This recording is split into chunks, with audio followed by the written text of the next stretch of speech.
प्रिय विद्यार्थियों एवं प्रतियोगियों, जो विद्यार्थी सिविल सर्विसेज में अपना करियर बनाना चाहते हैं वो आखिरकार अपनी रणनीति को कैसे अंतिम रूप दें, किस तरीके से तैयारी करें कि जिससे सिविल सर्विसेज में उनका चयन सुनिश्चित हो सके। जैसा आप सभी को विदित है कि यूपीएससी और सिविल सर्विसेज की जो प्रक्रिया है वो बहुत टफ है। First of all preliminary exam qualify करना, जो कि एक तरह का स्क्रीनिंग टेस्ट है, और उसके बाद जो है आप सभी का मेंस एग्ज़ाम में स्क्रीनिंग के आधार पर पार्टिसिपेट करना और तत्पश्चात साक्षात्कार के माध्यम से आपका फाइनली चयन होना।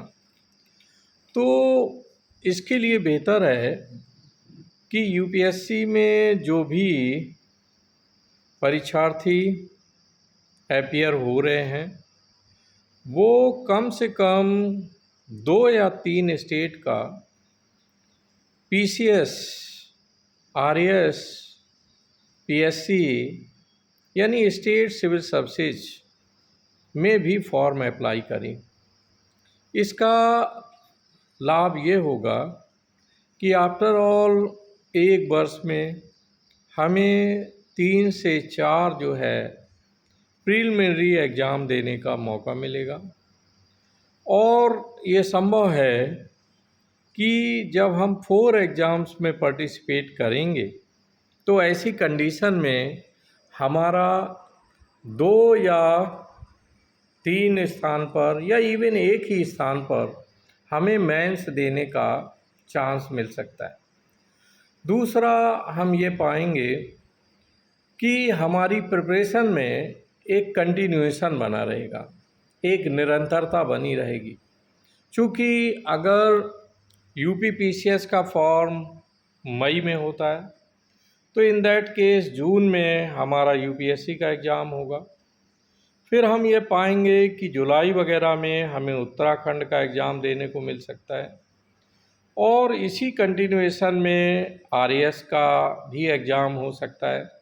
तो इन दैट केस एक सीक्वेंस में हम अपनी प्रिपरेशन को जारी रखेंगे और इस तरीके से हमारी तैयारी में एक जो संपूर्णता आनी चाहिए वो बनी रहेगी, और आफ्टर ऑल हम चयन के काफ़ी नज़दीक पहुंच जाएंगे। अब रहा जो स्टेट सर्विसेज हैं, जैसे उत्तराखंड हुआ, बिहार हुआ या राजस्थान हुआ, इसमें खासकर उस स्टेट का जो सामान्य ज्ञान है उसके लिए हम उस स्टेट की खास करके अलग से एक बुकलेट परचेज कर सकते हैं। ऑनलाइन भी काफ़ी सामग्री उपलब्ध है, उसके माध्यम से हम अपनी तैयारी को अंतिम रूप दे सकते हैं। उस प्रदेश से जुड़ा हुआ ज्योग्राफी, उस प्रदेश से जुड़ा हुआ हिस्ट्री और उस प्रदेश का जो भी संवैधानिक विकास है, और इसके अलावा उस प्रदेश से जुड़ा हुआ जो करंट अफेयर्स है उस पर भी हम तीखी नज़र रखेंगे, और इस तरीके से हम अपनी तैयारी को अंतिम रूप दे सकते हैं।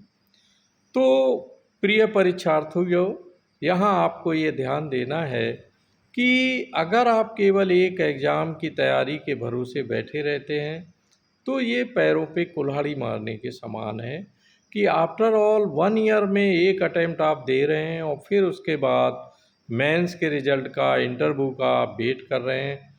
तो there should be a continuation, यहाँ हमारी निरंतरता होनी चाहिए तैयारी की। तो ऐसे में आप साथ ही साथ अधीनस्थ सेवा और इसके अलावा जो पीसीएस हैं डिफरेंट स्टेट के, इन एग्ज़ाम्स को बराबर देते रहें। अब आप ये पाते हैं कि यूपीएससी के सिलेबस में और स्टेट सर्विसेज के पीसीएस के सिलेबस में कोई बहुत बड़ा डिफरेंस नहीं है।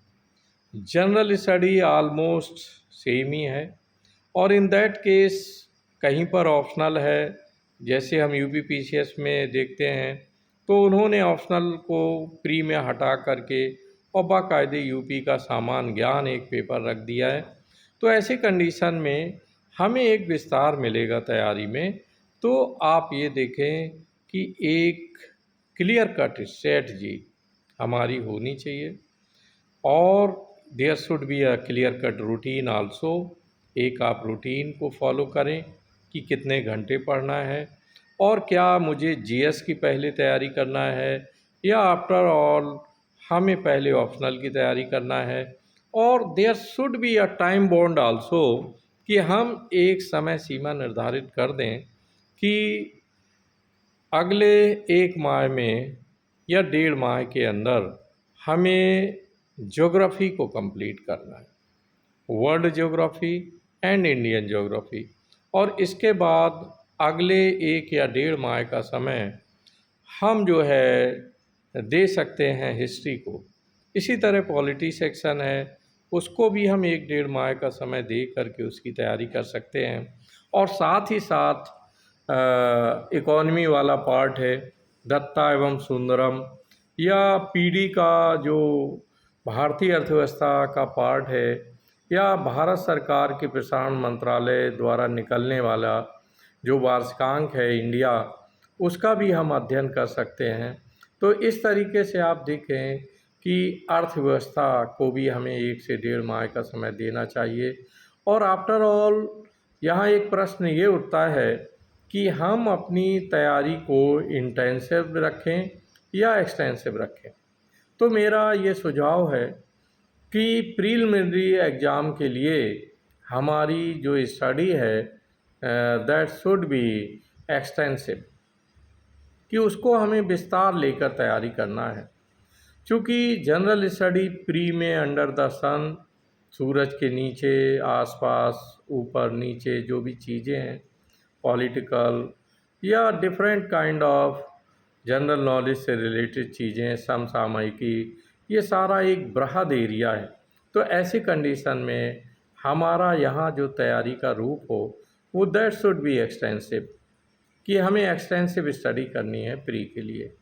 अब रहा मेंस के लिए हमें खास करके इंटेंसिव अप्रोच जो है वो फॉलो करना चाहिए। इंटेंसिव अप्रोच के मायने ये है कि हमें बहुत ही सिलेक्टेड वे में गत वर्षों के प्रीवियस ईयर्स के जो पेपर हैं उसमें history, geography, polity, economy, IR, international relation के किन एरियाज से क्वेश्चन पूछे गए हैं, और उस तरीके से हम अपने सिलेबस को बहुत ही सीमित करते हुए और इंटेंसिव हम प्रिपरेशन करें। और प्रिपरेशन के साथ साथ ये ज़रूरी है कि हम साथ ही साथ अपने नोट्स भी लेते चलें, क्योंकि मेंस एग्ज़ाम में आपकी जो रिटन एबिलिटी है उसका बहुत बड़ा परीक्षण होता है। तो आर्ट ऑफ राइटिंग, इसको विकसित करने के लिए ज़रूरी है कि आफ्टर ऑल हम लिख करके तैयारी मेंस की करें। अब रहा इंटरव्यू आफ्टर ऑल, अगर जो कैंडिडेट मेंस में क्वालिफाई करता है और मेंस और इंटरव्यू को मिला करके आपका फाइनल रिज़ल्ट तैयार होता है, तो अगर मेंस में हम बहुत अच्छा स्कोर ले जा रहे हैं तो इंटरव्यू से बहुत डरने की आवश्यकता नहीं। आफ्टर ऑल इंटरव्यू में कोई कैंडिडेट जो है वो फेल नहीं होता है, कोई अनुत्तीर्ण नहीं होता है, सभी को क्वालिफाइंग मार्क्स दिए जाते हैं। हाँ, आपका परफॉर्मेंस अगर बहुत अच्छा है तो आपका 80 to 90% भी मार्क्स आपको दिए जा सकते हैं। लेकिन इंटरव्यू को लेकर हमें इतना ज़्यादा भयाक्रांत होने की आवश्यकता नहीं है। सबसे ज़्यादा फोकस जो मेन एग्ज़ाम है, चूँकि उसका नाम ही मेन है, तो मुख्य परीक्षा है, तो इस मुख्य परीक्षा को ही हमें तैयारी करना चाहिए। यूपीएससी या सिविल सर्विसेज के लिए बेहतर है कि हम मुख्य परीक्षा या मेन एग्ज़ाम को दृष्टि में रखकर अपने प्रिपरेशन को अंतिम रूप दें, और प्रिलिमिनरी के पहले के 2 माह या 3 माह में हम बहुत ही फोकस्ड हो करके और प्री की तैयारी करें। तो आई थिंक चूँकि प्री और मेंस के बीच में ज़्यादा हमें समय अंतराल नहीं मिलता है। कम समय में हमें 4 जनरल स्टडी के पेपर और 2 ऑप्शनल के पेपर तैयार करने होते हैं। तो ऐसी कंडीशन में जाहिर है कि प्री और मेंस के रूप में बीच में हम उनकी तैयारी सटीक नहीं कर सकते। तो बेहतर ये है कि हम जो है प्री के पहले ही मेंस की तैयारी को अंतिम रूप दे दें, और प्री से और मेंस के बीच का जो टाइमिंग है वो ख़ास करके हम अपने रिवीजन में उसका यूज करें, प्रैक्टिस सेट हल करें और लिखने का बहुत ज़बरदस्त अभ्यास करें, जिससे अधिक से अधिक निष्पादन हम अपने एग्ज़ाम में दे सकें। तो विद्यार्थियों, मेरा अपना मानना है कि कोई एग्ज़ाम टफ नहीं होता है। अगर हम एक सही क्लियर कट स्ट्रेटजी को फॉलो करते हैं तो ऐसी कंडीशन में जो यूपीएससी की बैतरणी है या सिविल सर्विसेज के जो एग्ज़ाम्स हैं, इनको बीट करना बहुत ही आसान है। मेरा अपना मानना है कि यूपीएससी और तमाम स्टेट सिविल सर्विसेज अपने सिलेबस को टू द पॉइंट बिल्कुल क्लियर कर देते हैं। अब हमें उन टॉपिक्स पर प्रैक्टिस करना है। प्रीवियस ईयर के जो पेपर्स हैं उनको देख कर के अपनी रणनीति को फाइनलाइज करना है। तो यहाँ हमें यही है कि हार्ड वर्क के साथ साथ स्मार्ट स्टडी पर भी बहुत ज़्यादा फोकस करने की आवश्यकता है। तो अगर आपकी अप्रोच हुई, स्ट्रेटजी हमने सही फॉलो की और हार्ड वर्क के साथ साथ स्मार्ट वर्क को अगर फॉलो किया, तो इन दैट केस आसानी से हम यूपीएससी को क्रैक कर सकते हैं। अब आता है मेरा सभी परीक्षार्थियों को एक और मार्गदर्शन इसी से रिलेटेड रहेगा।